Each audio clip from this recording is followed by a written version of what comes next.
LDF Perumbavoor മണ്ഡലം സ്ഥാനാർത്ഥി ബേസിൽ Paul കുറുപ്പമ്പടിയിൽ പര്യടനം നടത്തി. പെരുമ്പാവൂർ മണ്ഡലം തിരിച്ചുപിടിക്കുവാൻ ആവേശപൂർണമായ പ്രചരണത്തിലാണ് ബേസിൽ പോളും പ്രവർത്തകരും. കുറുപ്പമ്പടി പോലീസ് സ്റ്റേഷൻ, KCB, വ്യാപാര വ്യവസായങ്ങൾ എന്നിവിടങ്ങളിൽ കയറി വോട്ടർമാരെ നേരിൽ കണ്ട ബേസിൽ പോൾ വോട്ടഭ്യർത്ഥിച്ചു. പൊള്ളുന്ന ചൂടിനെ പോലും വകവയ്ക്കാതെയായിരുന്നു പ്രചരണ പരിപാടികൾ നടത്തിയത്. ഇന്നത്തെ പ്രചരണം എൻ്റെ ജന്മനാടായ കുറുപ്പമ്പടിയിലാണ് ഇന്നത്തെ പ്രചരണത്തിൻ്റെ പ്രധാനപ്പെട്ട ഭാഗം ചെലവഴിക്കുന്നത്. ഞാൻ കുറുപ്പമ്പടിയിൽ ഇന്ന് എല്ലാ പ്രദേശങ്ങളിലൂടെയും സഞ്ചരിക്കുന്നു. ഈ പ്രദേശങ്ങളിലൂടെ സഞ്ചരിക്കുമ്പോൾ കുറുപ്പമ്പടി ടൗണിലെ എന്നോടൊപ്പം നിൽക്കുന്ന എൻ്റെ സ്വന്തം ടൗണിലെ പ്രധാനപ്പെട്ട ആളുകളെ എല്ലാവരെയും കണ്ടുവരികയാണ്. ഇന്ന് കുറുപ്പമ്പടിയിൽ വന്ന് പോലീസ് സ്റ്റേഷൻ, അതുപോലെ തന്നെ കോപ്പറേറ്റീവ് ബാങ്ക്, മറ്റ് ടൗണിലെ പ്രധാനപ്പെട്ട സ്ഥലങ്ങളെല്ലാം സഞ്ചരിച്ചു വരുമ്പോൾ എനിക്ക് കൂടുതൽ ഊർജ്ജം പകരുന്നു.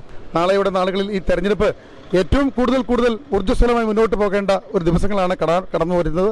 ആ ദിവസങ്ങൾ കടന്നു വരുമ്പോൾ ഇനി അങ്ങോട്ടുള്ള ഊർജ്ജം തരുന്ന ഏറ്റവും പ്രധാനമായും എൻ്റെ കുറുപ്പമ്പടിയിലെ എൻ്റെ കൂട്ടുകാരും എൻ്റെ പ്രിയപ്പെട്ട നാട്ടുകാരും എൻ്റെ സ്വന്തം ആളുകളുമാണ്. എൻ്റെ തെരഞ്ഞെടുപ്പ് ചിഹ്നം എന്നുള്ളത് 2 ആ 2 അടയാളത്തിൽ എന്നെ വിജയിപ്പിക്കണം, വോട്ട് ചെയ്ത് എന്നെ വിജയിപ്പിക്കണം. ഒപ്പം നാളെയുടെ നാളുകളിൽ ഈ പ്രദേശത്തിൻ്റെ ഒരു ജനപ്രതിനിധിയായാൽ ഈ പ്രദേശത്തിൻ്റെ വികസനം എന്നുള്ളത് നമുക്കെപ്പോഴും ഒരു സ്വപ്നമാണ്. വികസന പ്രവർത്തനങ്ങൾ കുറുപ്പമ്പടി ടൗണിൻ്റെ മുഖച്ഛായ തന്നെ മാറ്റുന്ന തരത്തിലേക്ക് വീണ്ടും ഏറ്റവും മനോഹരമായി നടത്തുന്നതിന് ഞാൻ ഈ നാട്ടിലെ ജനങ്ങൾക്കൊപ്പം ഉണ്ടാകുമെന്നുള്ളത് പ്രത്യേകിച്ച് പറയേണ്ട ആവശ്യമില്ല. അവർക്ക് ഉറപ്പുണ്ട്. അത്തരത്തിലുള്ള വികസന പ്രവർത്തനങ്ങൾ നാട്ടിൽ നടപ്പാക്കുവാൻ ഈ നാടിനോടൊപ്പം നടന്നു നീങ്ങുന്ന ഒരു സാധാരണ വ്യക്തിയായി ഇന്നും ഈ നാട്ടിൽ, നാളെയും ഈ നാട്ടിൽ എന്നും ഉണ്ടാകും എന്ന് ഞാൻ ഉറപ്പ് നൽകുന്നു. News desk, Perumbavoor.